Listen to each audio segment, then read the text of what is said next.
This is KUGAN CASSIUS for IFL TV in association with MTK Global. Still in Portugal.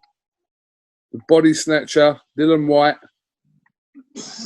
Still waiting for a WBC title shot as well. Still waiting. How many days is it? Do you keep count? It's going to be about 1,000 days in July, I think.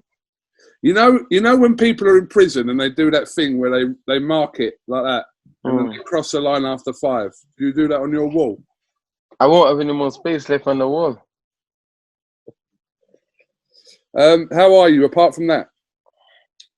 I'm good. I'm good. Still pissed off that the belt's passed from one coward to another coward. No, it's WBC's got an issue with cowards, man. Okay, all right, let's jump straight into this. Dillian, what do you think is going to happen then this year if, let's just play out this situation, yeah? You fight Povetkin, yeah? Wilder fights Fury in the third fight, Joshua fights Pulev. If they're to have 2 fights next year, where does that leave you? Well, there should be no 2 fights. If the WBC is right and ethically correct, there shouldn't be no 2 fights, you know? Fury stole my manager position when he was already a voluntary challenger, and they took my manager position away for no reason. So there shouldn't be any need for a fight. Listen, there shouldn't be any need for a third fight. Tyson Fury beat Deontay Wilder twice already. He beat him the first time, and he knocked him out the second time. So should be a need for no third fight. But what have you, I mean, that situation I've just spoken about there, that could easily happen. Well, not really, because then things is going to get a bit messy.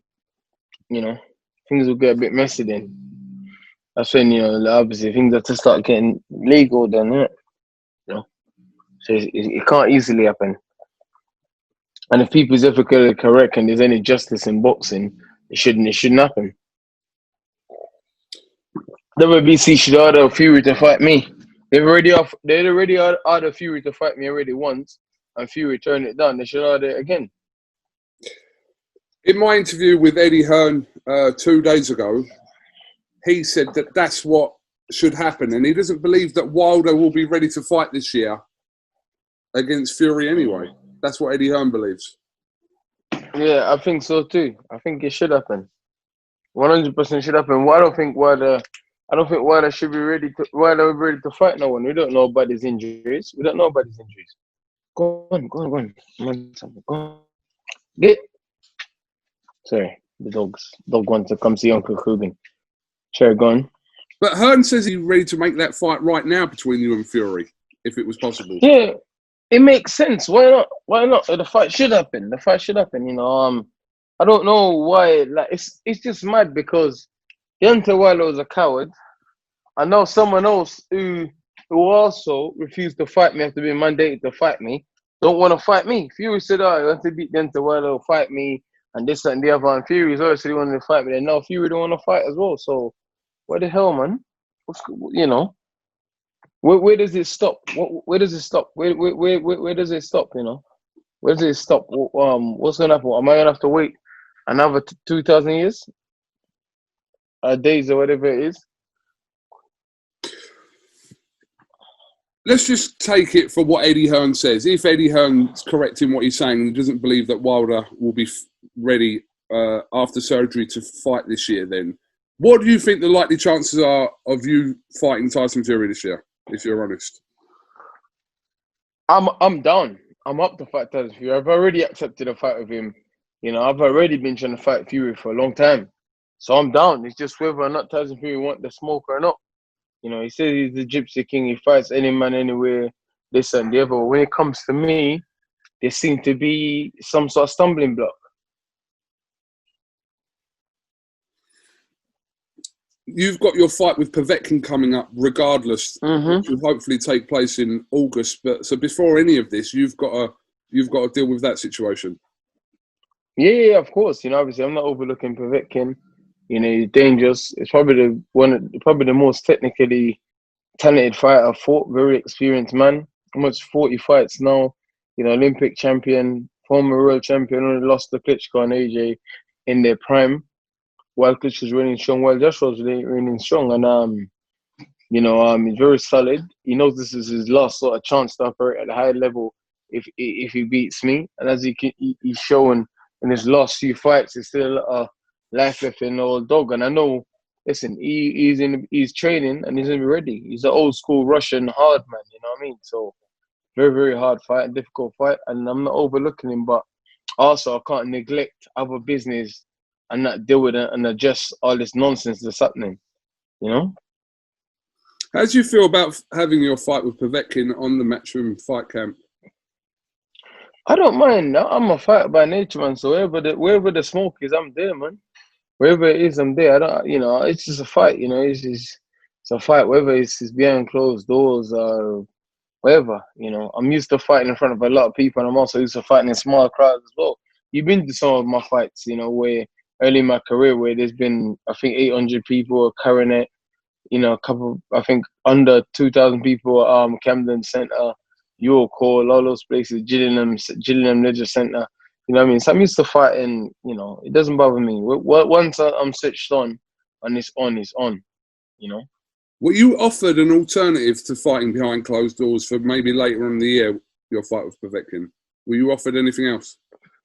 No, there's a lot of things getting around and floating around, but I'm like, yo, listen, now is the perfect time to get the fight on. We've been training, he's been training, and at this time, people need some sort of motivation. People need things to look up to. People need things to draw energy and stuff from it. And sport in general is a major thing for people, especially in difficult times like this. You know what I mean? So, I just want to give the fans a good fight. I want to give people something to look forward to. You know what I mean?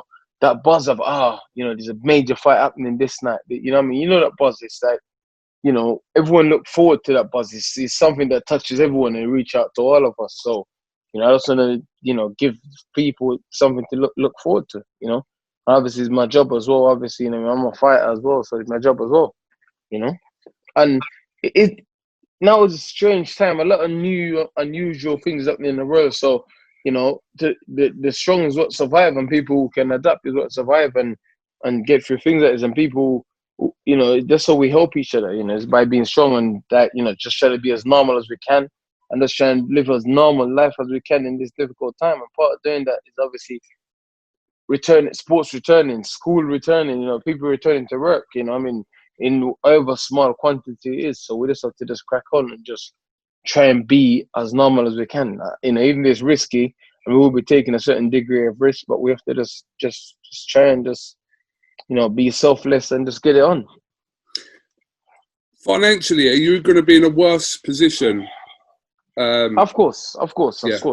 Minus the gate, obviously. Of course. You're already starting in a negative zone already. But obviously, but it ain't always about financial. You know what I mean? There's other factors that comes in as well. You know what I mean? Obviously, being active. And I'm a genuine guy that want to give my supporters. And listen, I can only do so much to help people. So if giving people a big date or something to look forward to, or to aim to, or to motivate, you know what I mean? Obviously people in their family can gather on that day and be like, it's a big fight that day. You have a couple of beers or a couple of burgers and, cheer people up for however long the fight lasts or whatever the event, then that's me doing my bit, man.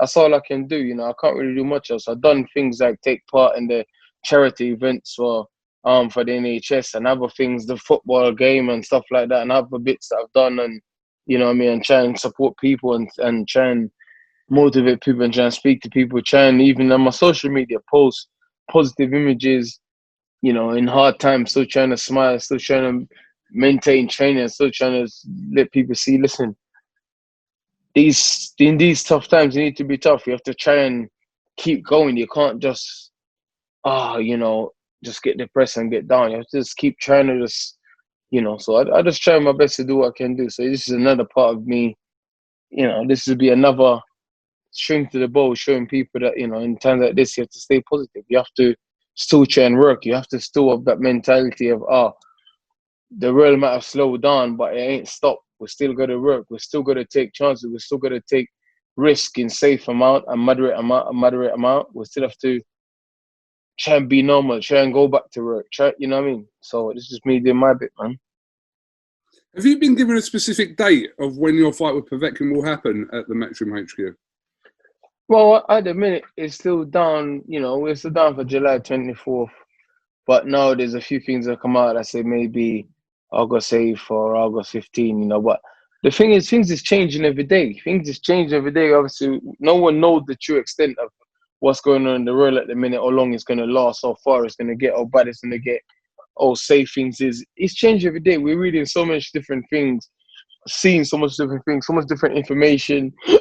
Some of it is motivational led. Some of it, there's some of the things that's going on at the minute. So we just start taking it day by day. I'm training. There's a wide spectrum of when it might happen. Obviously, within it's like a week or 2 weeks difference. But it is what it is. We're just working. The fight was meant to happen May 4th. Got changed, got rescheduled. But that's it. In life, you have to adapt to the circumstances and situation. Again, just referring back to my interview with Eddie Hearn, he said that the first show from this Matchroom fight camp will take place on July the 25th, and then at the end of a 3 or 4 week period, that's when it's projected that you will fight Povetkin at the end of that. Does that sound? Yeah. Well, that's the talk. That's the talk at the minute. That's how it's looking, and that's what it seems like might happen at the minute. But you never know. Like I said, KUGAN, things is changing every day on a day-to-day basis, man. So you never know. One will hope so, but let's see. Let's see. It'd be good to get just boxing back. Smaller shows. Get some of the guys out. Obviously, I got Chris Congo on the get. I got Fabio Ward on the get. I got Alan on the get. I got John Harden that want to get. All these guys want to get out, and these guys are training. I want to get out. So it'd be good for Eddie to have some shows, just to get these guys out as well and get other fighters out, just to give people something to look forward to. Because when you look and speak to other fighters and stuff, it's like I'm not thinking about me and myself. There's other fighters that's just this is what we do.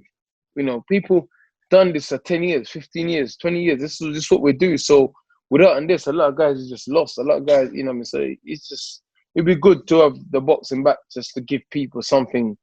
Some sort of direction in their life again, man. Because if you think fighters at a certain level, like you sell tickets, that's how you make your money. You sell tickets. So if you're not fighting, you're finished. You have bills to pay, you got family to raise, you got things to do, mortgage to pay and other things. So, I'm just, I just want the boxing to get back, man, and sports in general. Just picking this back up. I don't know where you went. Where did you go? No way, I was here, man. You got that dodgy Sri Lankan internet, bro. Okay. Stop streaming off your neighbour's internet, man. Can you put your phone down and concentrate for a second, please?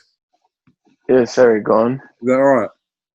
Yeah, go on, buddy. I was saying before we got cut off, it seemed like you made 100% the right decision to situate yourself in Portugal and isolate out there. Because if you were here, you wouldn't have been able to go to a gym, etc., etc. And the fact that all you guys have been isolating there together and you've been getting your sparring is going to put you in good preparation for your fight with Povetkin, which is coming up. You know what? We looked at the situation. We obviously, no one didn't know what it was going to get, but it was listen, one thing I learned is, as I got older in life, planning is very important. So it's good to have like an exit strategy or a backup plan. So we looked at it and was like, you know what? Things are getting a bit crazy. I got a little base down here with a little private gym set up. So I was like, you know what? Cool. Let me get down there and at least I can maintain, because I need to get in shape. My last fight was way out of shape. I was like 40 pound overweight or something. That's not that's massive. That's a lot of weight. That's a lot of weight. So I was like, regardless when I'm fighting, where I'm fighting, I need to get myself into shape. So I need to go somewhere where I can still move and still sort of maintain a little bit. And then I just made the decision to come here because I got a little base down there. So a decision to come here, and it was the best decision I made in the last few years, man. Yeah, I thought absolutely, because you've been in a camp, haven't you? And like I said, you wouldn't have been able to do that had you been over here. So, well done, Dylan. Cheers, mate. When I come back, I'm gonna make you a beef curry. Yeah? Yeah. Seriously, I'm not even joking. I'm not even taking the mic. I You've do a good never beef curry. ever cooked for me in like 9 years of knowing I promise you, I make your beef curry and it'll be the best curry you ever had. you. All right. I make a proper beef curry. Okay. What's your special ingredients? Ginger, garlic, and thyme and chili Okay. and a Yeah, bit of turmeric. I'm up for a little bit of that, definitely, because you've never Mm. ever cooked me ever, ever. All right. Well, I definitely I make you some beef curry. Dylan, how serious is this stuff with Francis Ngannou? Bro, I just want smoke. Don't you understand? I just want the smoke. I want the best smoke there is. That's it. I just want smoke. You don't people don't understand. You think I'm joking. I just want the smoke. That's it. I just want to fight. I want to fight. I want to make history. I want to get paid. I want to become a real champion. And I just want to fight. Listen, I want to have good fights. I don't want to have fights that oh, I'm 80% gonna win. No. I could have picked someone easier, but I want good fights. And I said to friends, I'll fight you in the ring and in the cage. I just want the smoke. Simple as that. It's not like, oh, I'm saying, I just want to fight you in the boxing where I got advantage or whatever. No, I do one in the cage, one in the ring. Well, people know your background comes from kickboxing anyway, so that makes sense on that behalf. But it just seems like, I don't know, why, I suppose. Yeah, why would you want to get back into the cage when you, like I said, this Because I want to make history, man. I want to do something that no one else has done. No, I'll be the first heavyweight in the whole of history of boxing to do that. And be a top 5 guy, not a top 15, top 20. Be a top 5 guy. I think the guy is should be number 1 ranked next to the heavyweight UFC heavyweight championship. I beat him, then I fight Stipe after for the title. Hasn't Dana White said that he's not a massive fan of these crossover fights? Listen, of course Dana is trying to protect his business, isn't it? It's just business. Dana's trying to protect his bread, isn't it? Obviously he's trying to protect his bread. But this is a major fight, and obviously, he's just trying to make sure he looks after his interests. I mean, it's a major fight, and I don't see why. It's a one-off. It's a one-off. It's not like it's an everyday thing where it's a good fight. It's a major fight, and I think if Dana looks at the numbers and see how much of an interest the fighter do, then it'd be silly for him not to make the fight happen. How easy would it be for you to adjust back to MMA? It'd be very difficult, but I'm one of those guys. I like testing myself, man. I like testing myself, and I like challenges. And what a worthy challenge this would be. Very, very worthy. It's major. It's major. And that's what I live for. These are the things I strive for. That's why I take the fights I take, because I love that. That when you get that edge, you makes you train harder. You're a bit like, I'll do these extra 50 sit-ups, or I'll do this extra run, or I'll push a bit harder. I'll have no sugar in my coffee instead of having one. I mean? These fights give you that level of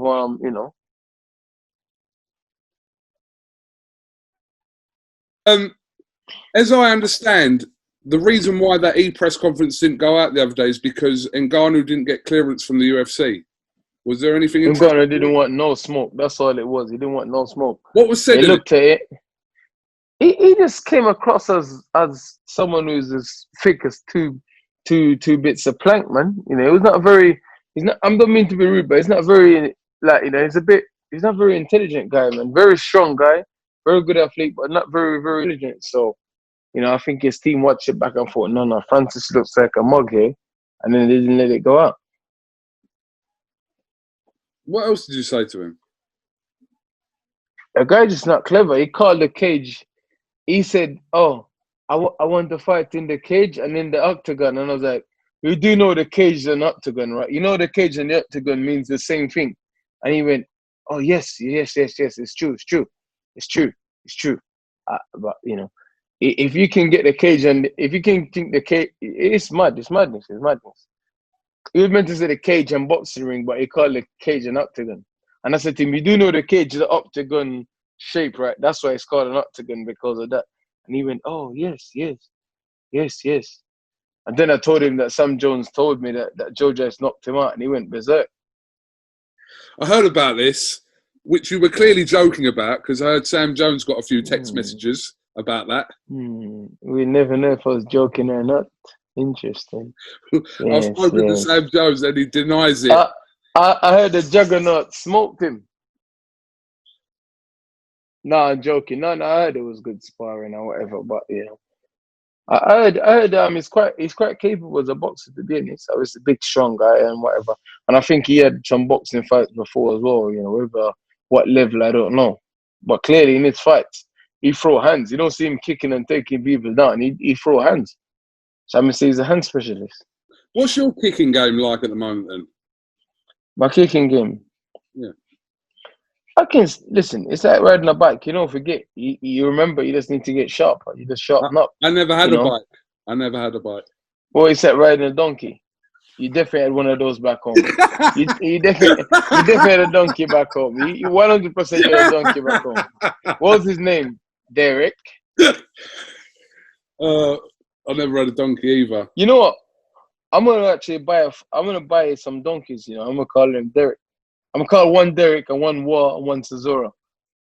I'm gonna get 3 donkeys. What do you think about Chisora wanting to do a Bellator fight before he fights Usyk? Which is what he said the other day to me.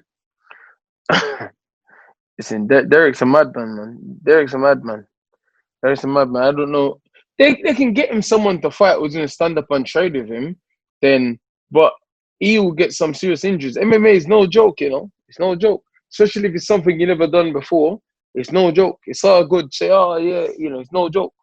I'm telling you now, it's no joke. MMA is no, with 4-ounce gloves on, it is no joke. It's a serious thing, man. You know, elbows and kicks and knees to the head and stuff. It's no joke. It's no joke.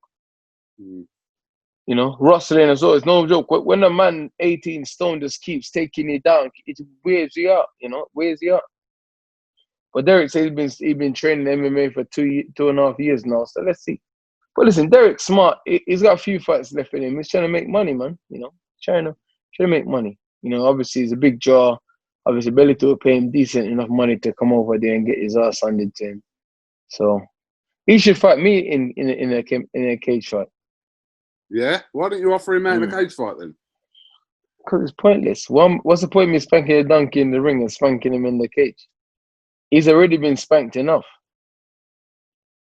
What's he going to be called? It's a war sprawled out Cesaro after that. I got to admit, I wouldn't mind seeing you and Chisora fight again in the boxing ring at all. In the boxing ring. What for?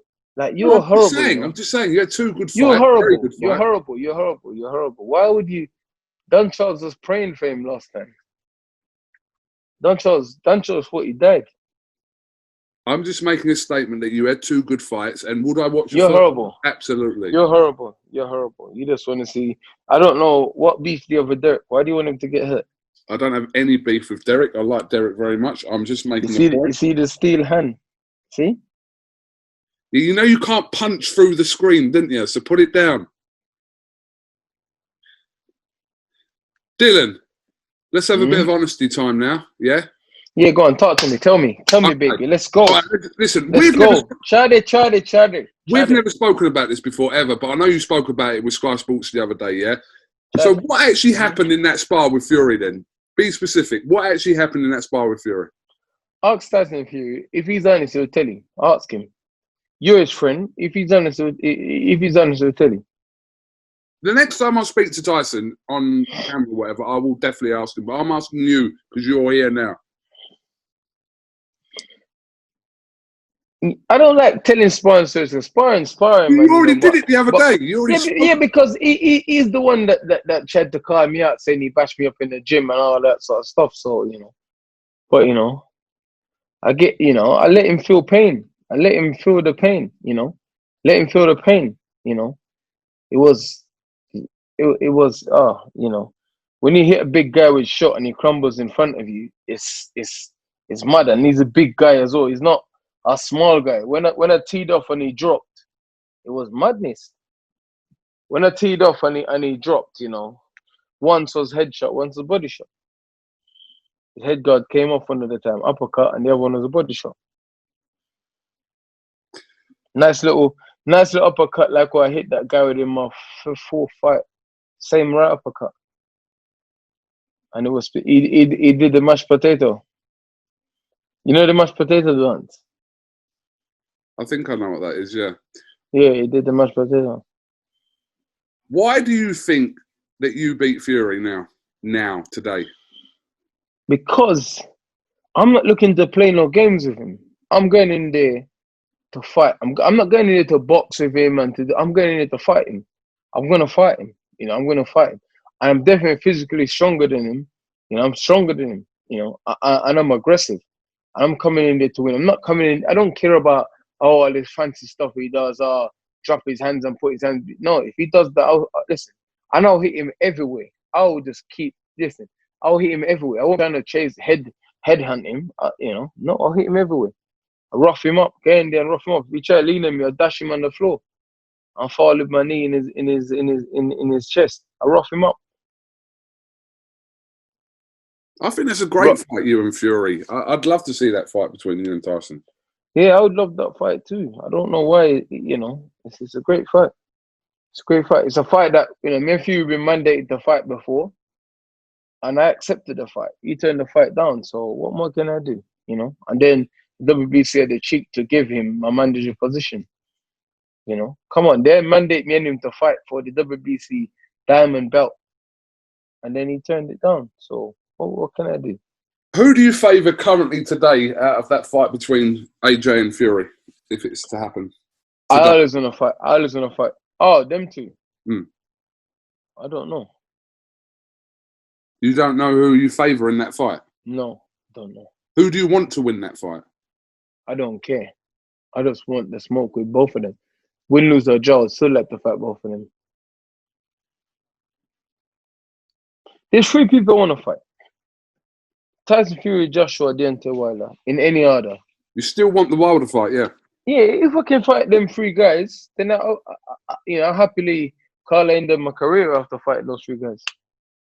Fight them once or twice, 3 times, I don't mind. And I'm happy to say, yeah, I'm good. I fought everyone there is for me to fight. I fought all the best fighters in the world that was around at my time. It's only them 3 alone left for me to fight, really. There's other fights I'll need to do, mandatory fights and keep busy fights or whatever. After fighting Povetkin, if I fight Povetkin, Fury, Joshua, Wilder, then, and I beat all of them, then I have the best resume around. But you've been fighting however long, and out of all those 3 opponents you've mentioned, you've only fought Joshua, and that was 5 years ago, whenever that was. So you know that for you to get in the ring back in with Joshua or fight a Fury or Wilder, this is going to take some time, surely. Well, I should have fought Wilder 2 years ago. Or 18 months ago. Should have.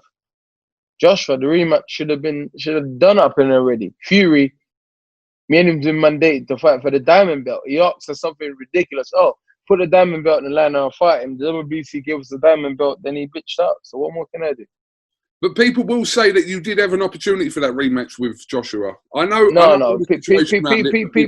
People will say that because they don't know. They don't know. They don't know. Like, listen, we've been trying to make a Joshua fight a whole year before.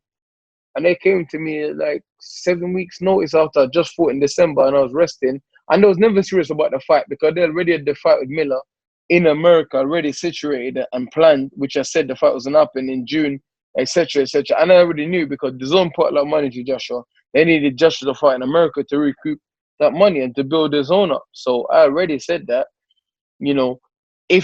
why didn't Joshua fight Miller in the UK at Wembley? Because Wembley only wanted 3 fights. Me, Tyson Fury, and Wilder. So if he was serious, he would have fought me at Wembley. So I'm saying, so these guys are serious. People talk rubbish because people don't know the game. They don't know what's going on. They don't know the ins and outs. It's just like the media. People believe everything they read in the media and on TV. I manage myself. I know the game inside out. You understand? My management don't go through no one else. I manage myself, so I know exactly what's happening, when it's happening. I know what's going on. I'm plugged in into things and places around the world. So I hear things before a lot of people do.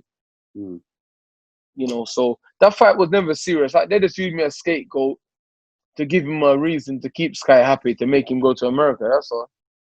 But it's all good. It's just business. It ain't nothing personal. I'll tell you another 2 fights I'm going to chuck at you. I know you mentioned those 3. I still like the fight with you and Andy Ruiz, definitely. And if I'm being honest, I still like the fight with you and Jarrell Miller. Yeah, them fights have sort of drifted away now, and they're kind of pointless now. Obviously, they're decent fights, a decent backup fight, but then let's be honest, man. I've been around this level for a long time. I need to step up now. You know what I'm saying? Them guys, they're good fights, but Andy Ruiz ain't serious. Andy Ruiz ain't serious, man. Andy Ruiz got, like I always say, he's got bigger battle to fight with diabetes and cookies at the minute. You got to get, but Miller's the same. Miller's the same. I've been trying to fight these guys for a long time. I've already tried to fight Miller. I'll say the idiot with Teddy. I already been trying to fight Candy Ruiz. He don't want no smoke. What did you call him? Candy Ruiz. Okay. I like that fight with you and Ruiz especially as well. I do think that's a very good fight with him. But I just want to fight, man. These guys ain't serious, I offered Ruiz the same money he got to fight Joshua the first time to fight me after coming off a loss. Come on, dude. If he fights Luis Ortiz, he'll be lucky if he gets $200,000. I know we offered him 4 or 5 million, and he turned it down. We was at 4. You see Eddie's email. All right, make it 5, and all right, we have a deal. Make it 5 million. Cool. These guys ain't serious, man. I'm sick and tired of these guys talking crap and getting away with it, and people believe in them, and it's just rubbish, man. It's rubbish. I want to fight. I've been trying to fight these guys. I want to fight. Some people say they want to fight, but they don't want to fight. They just say, "Oh yeah, you don't want to fight me. Scared of me." This, I ain't never turned away from a fight. I never turned away from a fight. I have back-to-back fights where people say, "Oh, he's gonna lose. He's gonna this." I'd listen to people. I would have never fought Joshua the second time. Everyone said, "Oh, I was gonna get banged out in a round, half a round." Remember they had like 30-something boxing specialists. I was gonna get done in a round. Apart from Chris Eubank. Chris Eubank Senior was the only one that says, "Do not underestimate him. He's a Jamaican. He's a very tough man. Do not underestimate this guy." And that's why I got nothing but respect for Chris Eubanks. He was one of the only one that backed me at the time. Respect to Senior. Or English, as he renamed himself. Yeah. I don't know if he's still English, but are you going to train now? Yeah. I got to hit the gym. What, are you leaving for the gym now? You can have another 4 or 5 minutes probably. Really? Thank you. Do you know what? I've got a T-shirt of yours, and it still says your old name on it. Keep it. I ain't got none left. I wish I kept some. Yeah, I've got one of them. That's good. I might just. You need to send me a picture of it. I don't remember what the design is. I might just get a couple to frame actually. It's purple and white, I think. Yeah, it's probably purple and green or something. I don't know. Purple and white. What do you think about a fight between Dave Allen and Hughie Fury? What do you think about that? Pointless fight. Dave Allen, Hughie don't need to fight Dave Allen. Dave Allen should be fighting the likes of Fabio Wardley and those kind of guys, if he beat one of those guys, then fight Hughie, He should fight Daniel Dubois, Fabio Wardley, it's a perfect fight because when Wardley beat Simon Vallely, I think it's a perfect fight for Dave Allen, Perfect fight for the British title for Dave Allen. Because by then, hopefully, Dubois would already moved on from then, Dave Allen should fight Nathan Gorman or someone like that, but Fabio Wardley, perfect fight for him. No point Hughie fighting. Hughie is box above that level, Hughie's box at that level. One would say Hughie's above that level, No disrespect to Dave Allen. I got nothing respect for him, but, Hughie needs a challenge, and Dave Allen's not really a challenge for Hughie, you know what I mean? Obviously, Peter will look at that fight and dissect it and think, you know what? There's 100 ways we can beat this guy. Just outbox him and just be fit and outwork him, I'm sure Hughie and Peter need fights that's challenging for them, you know what I mean? Fights that, that's what Peter's in the rock his brain and think, okay, what do we, all right, cool. You know what I mean? A fight with Hughie, And Dave Allen, you were just got to be fit because you was already going to move him anyway and be busier. What's your opinion on all these retired heavyweights coming out of They need retirement? to chill. They need to chill. They need to chill. They need to chill. They need to chill. They need to chill. So you don't think guys like Holyfield and Tyson and that should come back? The blue ones. No, they need to chill. Them guys definitely need to chill, man. They need to chill, bro. They definitely need to chill. You know what for? Why are you coming back for? Why? Tell me why are you? Why do they need to come back? There's no need for them to come back. You know? They just need to chill out, man. What are they coming back for? I don't understand what. You know, I don't get it. And then they talk about Mike Tyson fighting Tyson Fury. What the hell? Like, that's why these guys get hurt. Like, come on, like you're a great fighter, you're a legendary fighter. Like, you've had your time. Let us young guys battle it out. You don't need to come back. Okay, you can come back and fight an exhibition against Evander Holyfield. That's different. You know, there's a little bit of interest there. But both of them guys is old. Like, what are they gonna come back and do? Turn pro and do what? Do you think that Tyson, let's just use Mike Tyson as an example here, could come back and compete with any of the heavyweights in today's era? He definitely could, but for over 12 rounds, I'm not sure. You know, Mike's got power. He always have power. You have the movement. How long can he keep that up for? You know, Mike haven't lived the best of life. You know, I mean, it's not like someone that, like Klitschko probably will come back. Klitschko is someone that keeps himself healthy and keeps training. But Mike, you know, it's different, man. Mm. You don't abuse your body for 10, 20 years and then think, oh, yeah, because you start training again and you're a little bit sharp or whatever. Yeah, just picking that back up. So basically, in a nutshell, you just think that guys like Holyfield, Tyson just stay where they are and leave it alone, basically. Yeah, they should. You're a living legend, man. You know, don't come back and, you know, have a terrible fight. You know, come on, man. You know, like, you need to chill. You need to chill, you know. Relax now. You know, let the young guys deal with it and just live off your legacy, man. Live off your legacy, you know. You're gonna come back and help these youngsters and teach these youngsters what you know. Give them your knowledge, you know what I mean? Not just, you know, come on, man. You know, help the guys out. That's the best thing you can do, you know. I might make a comeback. Where are you coming back to? McDonald's? I don't know where you're gonna come back to. I might come back. Come back to what? I might come back to Portugal, where you are. And do what? Just There's no curry over here, bro. You're lucky that there's a screen between us right now, mate. You look at there's a screen between me and you. Are you here? No. If I was there, you'd have been bricking it right now. All right, listen, I know you're going training anyway, and yeah, I need to go, man. These dogs is terrorizing the place, man. They break a hole in the fence, man. Metal fence. They dig a. These dogs are nuts. I'm waiting for a guy to come and patch the fence. Have you got any closing words for us before you go? Like Tandu say, stay safe, man. Stay safe. Be safe. Oh, be safe. Anything else? Why does he get onto your knees? Why does he get onto your knees? Knees? Legs? Yeah, he says your knees is bendy. Why does he get onto your legs? Yeah. Legs. Okay. Any closing words for the people? I was going to say, massive respect. Thanks everyone for the support, and just keep supporting. Stay strong. Stay motivated. Don't forget to move a bit every day. Don't forget to smile. You know, just don't stop, man. You can't stop in a time like this. Just don't stop. Just keep going. Keep chipping away, you know, and just stay safe. Dillian Whyte, thank you very much for talking to IFL TV.